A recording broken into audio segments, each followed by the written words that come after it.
Assalamualaikum warahmatullahi wabarakatuh. 7 cara baca Quran, qiraah sab'ah. Ada 7 rawinya, ya.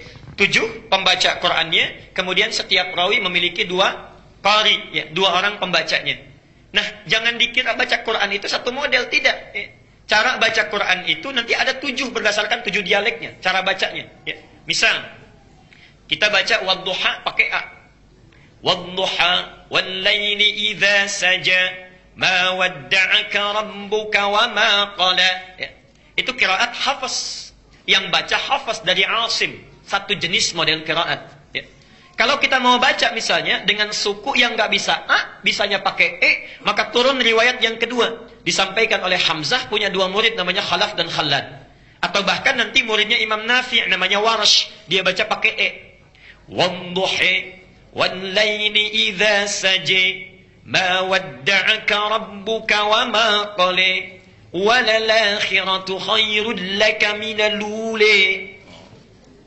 Ibu tertawa.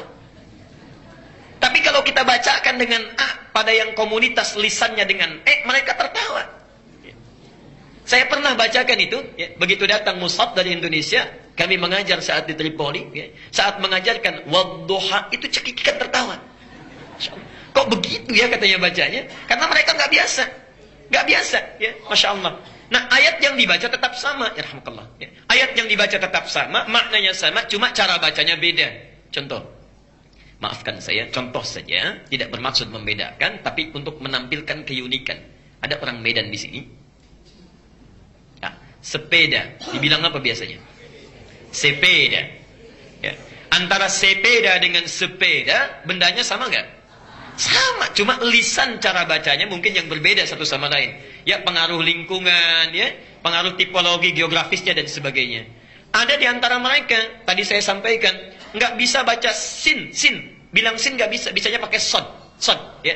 Karena itu baca ihdinas siratal mustaqim itu bahkan ada 3 cara. Pakai sod riwayat Hafs.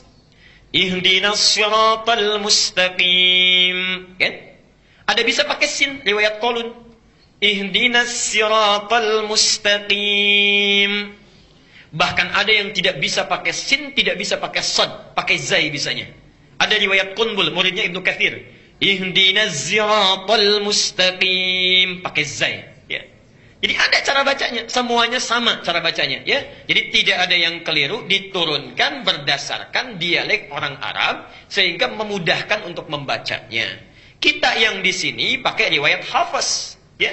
Yang ihdinas siratal pakai sad, ya. Kemudian pakai alaihim. Di Libya sana, termasuk Tunisia, itu pakai riwayat Qalun, ya. Yang kalau him menjadi himu, kadang-kadang menjadi hum, ya. Kemudian sadnya menjadi sin.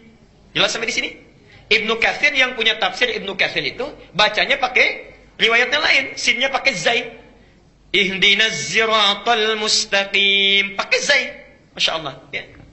Jadi yang dimaksud dengan qiraat adalah cara baca Al-Quran berdasarkan dialek-dialek Arab ini yang telah ditetapkan oleh Nabi. Karena ada dialek tertentu yang tidak bisa digunakan untuk baca Quran. Jelas sampai sini? Baik. 1. Jadi disebut dengan apa? Qiraat sab'ah. Ini sudah ada rumusnya dari ulama, ilmunya ada dalam ilmu qiraat, bukunya sudah dikarang, bahkan nazamnya sudah ada, Asy-Syatibiyah. Saya berikan contoh bukunya ini, ya.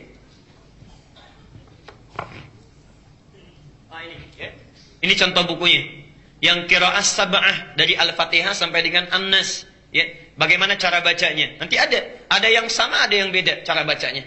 Misal bismillah sampai Ar-Rahmanir-Rahim itu sama. Maliki Yaumiddin bisa dibaca dengan 2 cara. Panjang Maliki yang kita baca, bisa pendek riwayat Qalun Maliki Yaumiddin. Boleh, ya. Ilmunya di sini. Kalau yang nggak bisa bahasa Arab, ada bahasa Indonesianya.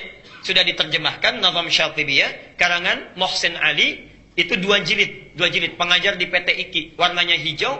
Jilid pertama ada 378 halaman, jilid kedua 314 halaman, 2 jilid, warna hijau. Ya.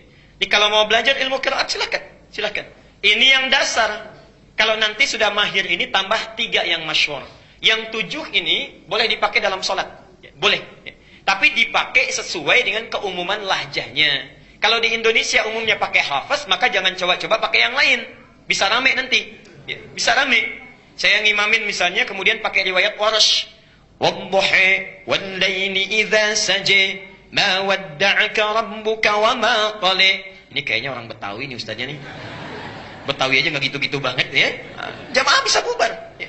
Maka sesuaikan dengan lahja yang terbiasa. Tapi mesti kita paham ini 7 bacaan dibaca dalam sholat. Ada lagi 3 riwayat yang kedua. Yang ini 7 disebut mutawatir. Disepakati oleh ulama. Boleh dibaca dan dipraktikkan dalam sholat. Yang 3 disebut dengan masyhur. Masyhur itu jumlahnya banyak yang meriwayatkan. Tapi tidak sampai ke mutawatir.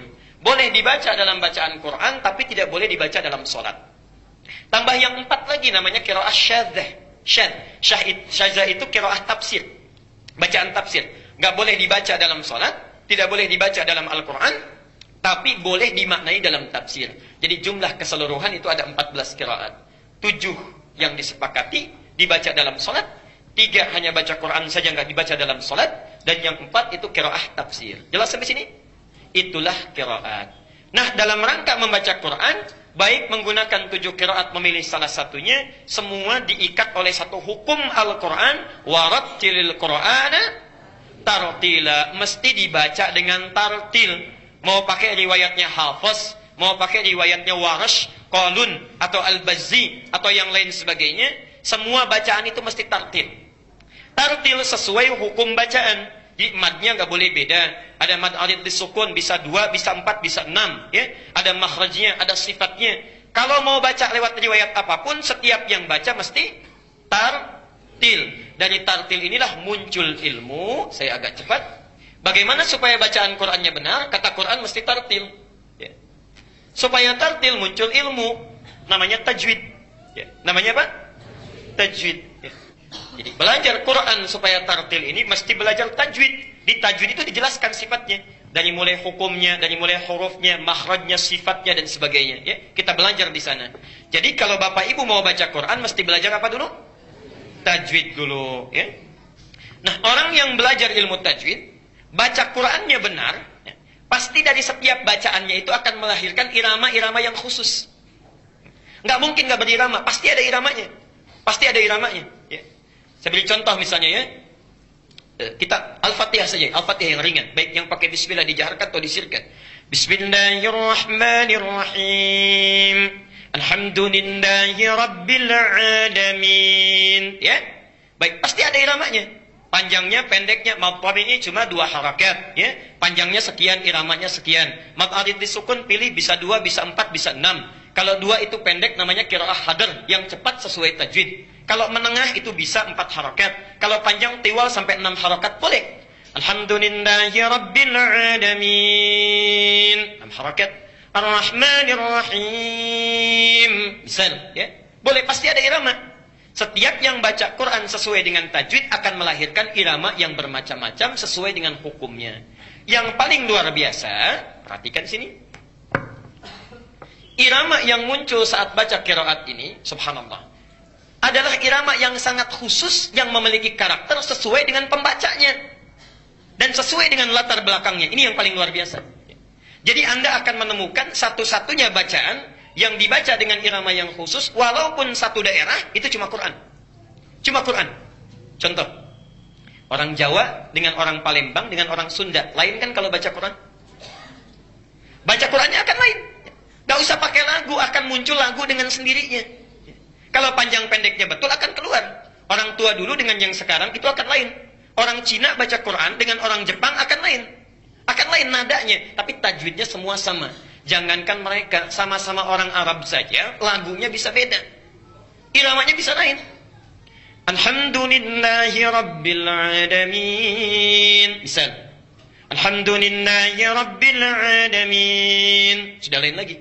Antara Syekh Sudais dengan Mishair Rasid sudah lain. Al-Ghamidi lain lagi. Ya, Masya Allah. Itu semua orang Arab semuanya. Dan tidak ada masalah. Tidak ada masalah. Nah, yang demikian itu disebut dengan nagmah yang muncul lewat bacaan qiraat sesuai tajwid. Jadi bacaan tajwid yang baik saat membaca Quran akan melahirkan nagmah tersendiri. Jelas sampai sini? tinggalkan pendapat saya yang keliru, ambil pendapat ustaz-ustaz lain lebih baik dalam kehidupan kita. Subhanakallahumma bihamdika asyhadu an la ilaha illa anta astaghfiruka wa atubu ilaik. Wa akhiru da'wana alhamdulillahirabbil alamin. Allahu minkum. Assalamualaikum warahmatullahi wabarakatuh.